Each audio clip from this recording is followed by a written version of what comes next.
I'm the toughest bald guy on the planet. But believe it or not, I totally bombed my interview to become a cash transport guard. During the shooting test, every bullet I fired missed the target. In the fitness portion, I could barely lift the dumbbells before collapsing. And while backing up the armored truck, I slammed it right into a wall. Somehow, despite that train wreck of a performance, I still barely passed. And just like that, I landed this high-paying job. Only a few days into the job, disaster struck. A group of armed robbers stopped our truck and kidnapped our team captain. They demanded we transfer all the cash into the back of their pickup. My coworker froze behind the wheel, paralyzed with fear. But me? I stayed completely calm. I started tossing bundles of cash out of the truck one by one. Then I accidentally dropped one on the ground. On purpose. That ticked off one of the robbers, and he came at me yelling. That's when everything changed. In a split second, I flipped a switch, becoming a cold-blooded killer. I took him out with perfect precision. Quick, clean, no hesitation. My moves were fast, lethal, and efficient. Everyone around me was stunned into silence.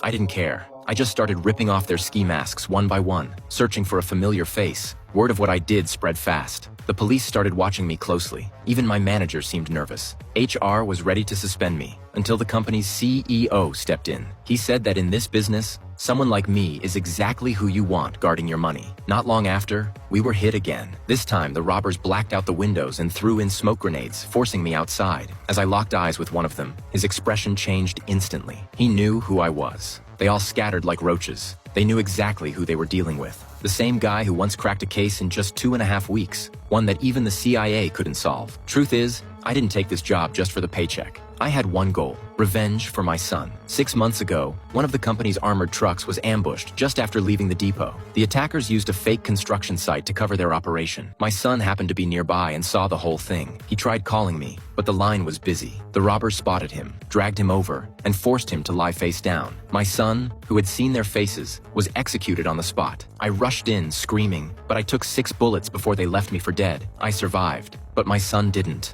Since that day, I've lived for one reason only: vengeance. I pulled strings through old government contacts and got my hands on a confidential list, courtesy of an insider at the FBI. Every name on that list belonged to someone involved in the heist. They all walked free thanks to lack of evidence. But now that I'm in play, the authorities have chosen to look the other way. In the coming days, I'll begin my hunt. One by one, I'll make them pay.